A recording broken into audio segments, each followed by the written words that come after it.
Australia में current visa success कैसी चल रही है और जो लेटेस्ट डेटाज आए हैं, फैक्ट्स फिगर्स आई हैं वीज़ाज के रिगार्डिंग, वो भी मैं आपसे इस वीडियो में शेयर करूंगा।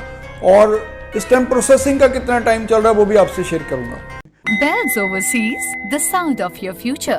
हेलो एवरीवन, मैं कपिल भाटिया बेल्स ओवरसीज से। बेल्स ओवरसीज से आप अपनी किसी भी कंट्री की study visa assessment free of cost करवा सकते हैं 6292062920 पे कॉल करने के बाद।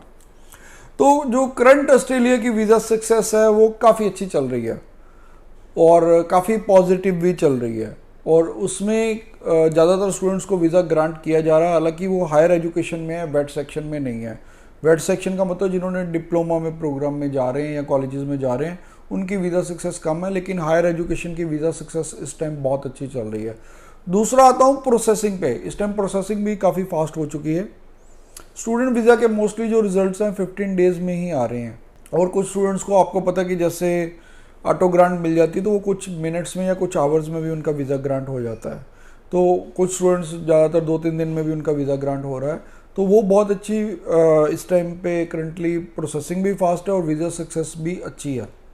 अगर हम फैक्ट्स फिगर्स की बात करें तो इस टाइम पे जो 2022 का डाटा था वो था 3,36,000 जो उन्होंने वीज़ा ग्रांट किए थे, लेकिन इस बार उन्होंने 5,82,000 स्टूडेंट्स को वीज़ा अभी तक ग्रांट कर चुके हैं, जो कि 70% इंक्रीज है पिछली फिगर से। लेकिन स्टूडेंट्स जो हमारे पंजाब हरियाणा के, उनको बहुत ये शॉकिंग लगेगा कि ऑस्ट्रेलिया वीज़ा नहीं दे रहा। तो इसका रीज़न क्या है?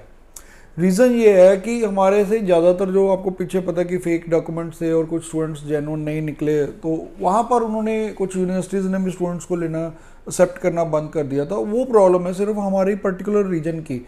बट अगर आप इंडिया के साउदर्न पार्ट से देखो या अदर पार्ट से देखो तो वहाँ वीज़ा ग्रांट हो रहे हैं।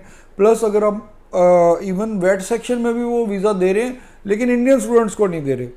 अगर आप किसी शेंगन कंट्री से कर रहे हैं, आपने यूएसए से किया, कनाडा से या कई और पार्ट से कंट्री से कर रहे हैं, तो उनका वो वीज़ा ग्रांट कर रहे हैं। इवन हमारे पड़ोसी देश नेपाल छोटा सा देश है, तो उनको भी वो वीज़ा ग्रांट कर रहे हैं। लेकिन इंडियन स्टूडेंट, वो भी स्पेशली पंजाब हरियाणा, वो उनके रडार पे है। उसके कसूरवार भी कहीं ना कहीं हम लोग खुद ही हैं कि हमारे में से ही जो कुछ एजेंट्स हैं, जो लॉबी है, वो पूरे पर्टिकुलरली सारे ही उन्होंने गेम्स फाइल की हुई है।